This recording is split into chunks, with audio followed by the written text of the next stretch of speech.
Guys, what's going on? It's Neil from 2AF. Wanted to make a video. I'll try and keep it short.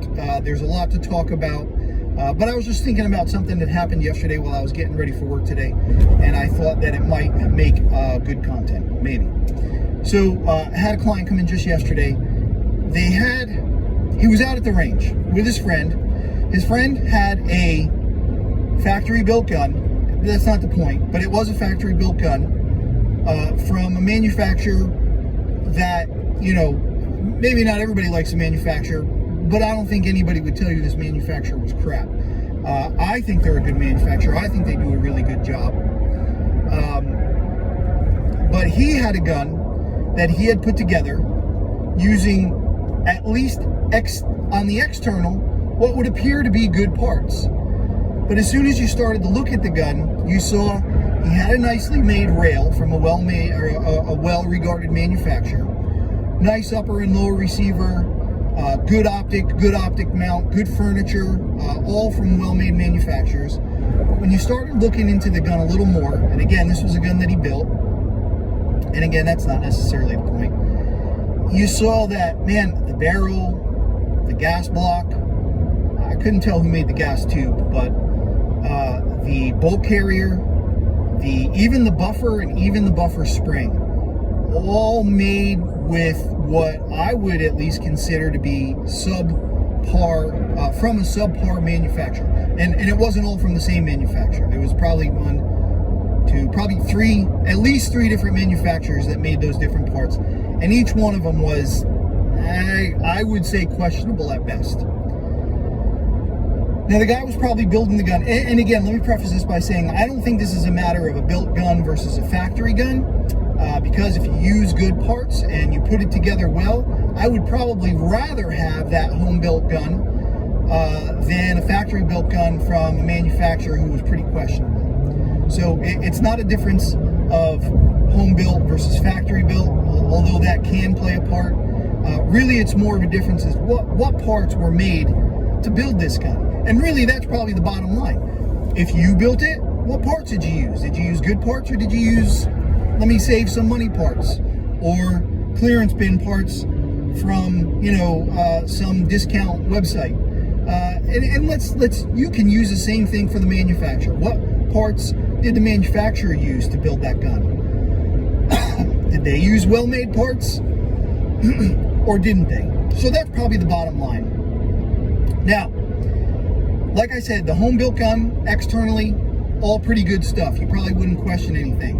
But when you started to look under the hood, and you saw this barrel, and this gas block, and this bolt group, and this, even the spring and the buffer, kind of cheap stuff, those are all really the parts that make your gun work. Now, the guy's complaint was that these were two similar guns, 16-inch 5.56 ARs, roughly the same weight, both mid-length gas system. They were similar guns in all basic respects, but there was definitely a difference when you shot them. The factory-built gun was shooting pretty smooth and pretty nice. The home-built gun was shooting pretty harsh.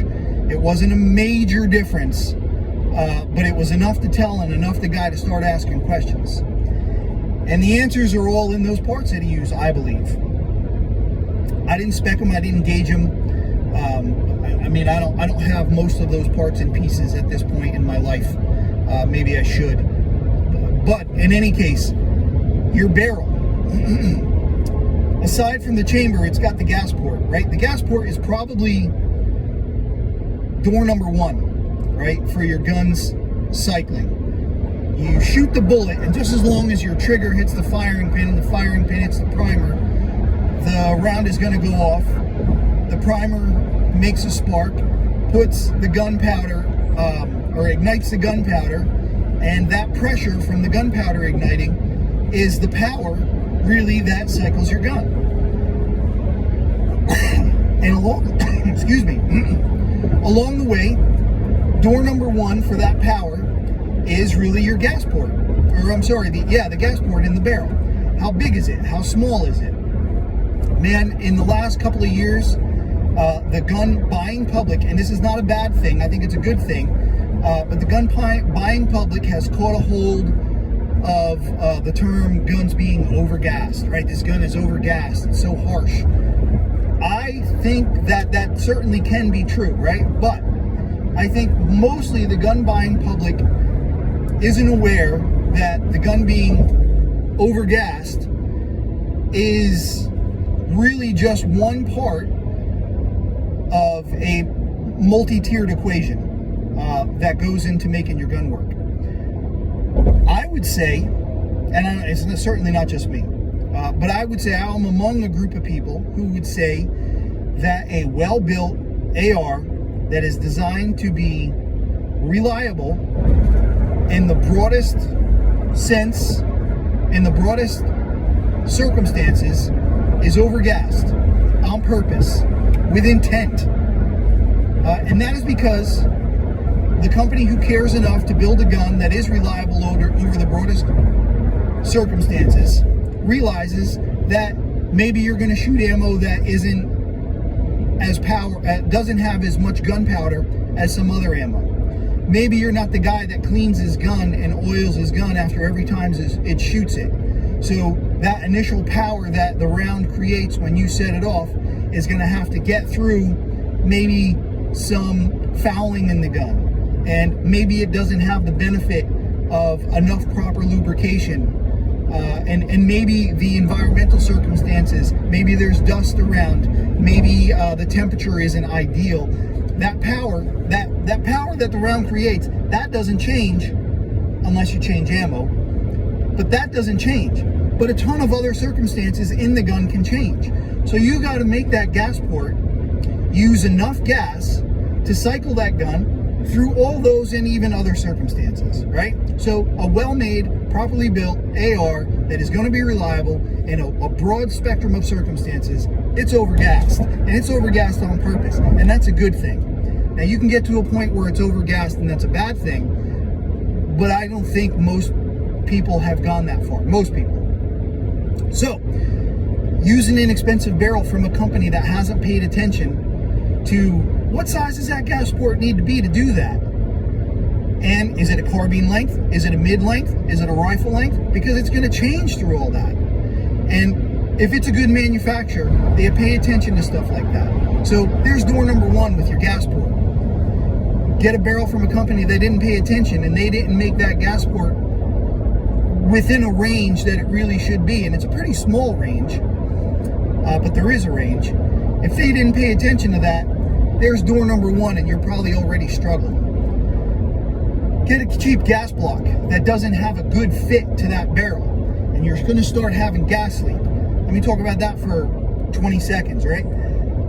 Gas leak is not necessary. It doesn't have to be an issue.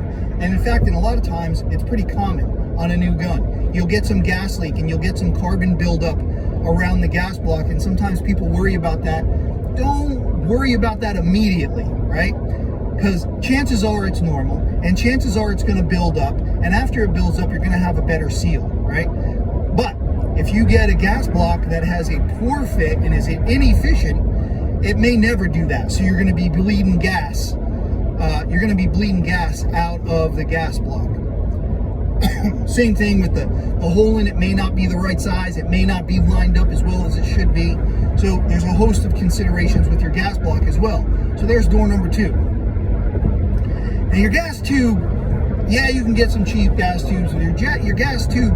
I haven't seen gas tubes to be as much of a problem. I have seen people try and get tuned gas tubes thinking that they were doing themselves a favor. And I'm not against those tuned gas tubes in specific circumstances.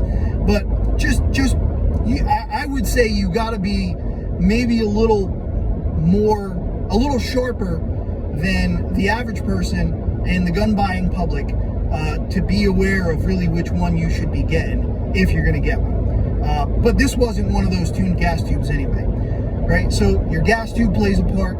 Now we're going back to the bolt group, right? Now your bolt group, man, there's a lot of stuff that goes on in there. How well does the gas key fit to the the bolt carrier? Have they been torqued? Have they been staked? The screws that fit the gas carrier key to the bolt group. excuse me, sorry guys, the dimensions inside of your bolt group, inside of your bolt carrier, and the external dimensions of your bolt, your gas rings, lots of things going on there which have a big effect on how well your gun runs. So there's door number probably 3, 4, 5, and 6 maybe. There's a bunch going on in there. And then finally, once all that's passed, we've got your buffer and your buffer spring. Man, if you use a pretty cheap one, maybe it wasn't made to the right dimensions to begin with. And even if it was, if it's not made properly, it's going to wear out quicker. And all that is going to have an effect on how your gun feels when you're cycling it, when the gun cycles, which was really the main complaint. Same thing with the buffer, poorly made buffers, they don't get made to the right weights, they don't use the right materials, I've seen several of them come apart on the inside of the gun while you're firing it. So pay attention. I'm not against building guns. I think you can make, with well-made parts and a little bit of knowledge and a handful of tools, you can make a well-made, reliable, durable, accurate gun that is better than a lot of cheap stuff on the market. It's not better than everything that's on the market, but it's better than a lot of that cheap stuff. So again, it's not a matter of home built versus factory made. The bottom line really is what parts were made and did the companies who made them pay attention along the way. And that's true if you're building a gun or if you're buying a gun that's already made. So again, the external of this gun, you wouldn't really question anything, but once you started taking a look a little bit deeper, you saw that all those parts and pieces that dealt with the way the gun cycled were, I would say, subpar, and that was really the complaint from the beginning.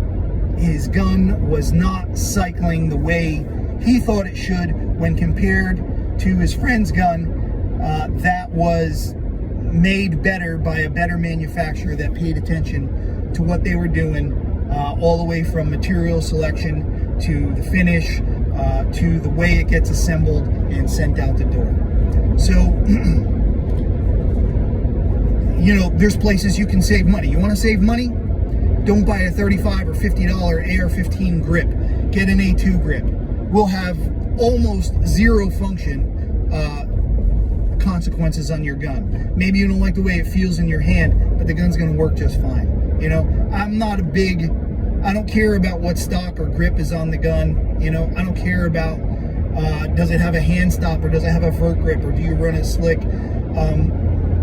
There are things where those parts and pieces can make a difference, but when it comes to making a well-made, reliable gun, they don't make a difference hardly at all, as long as they're made well enough to not fall apart while you're shooting the gun. All right, so I'll stop it here. I wanted this video to be about half as long as it was, but like I said, there's a lot to talk about how a gun cycles and what your expectations should be depending on what you get.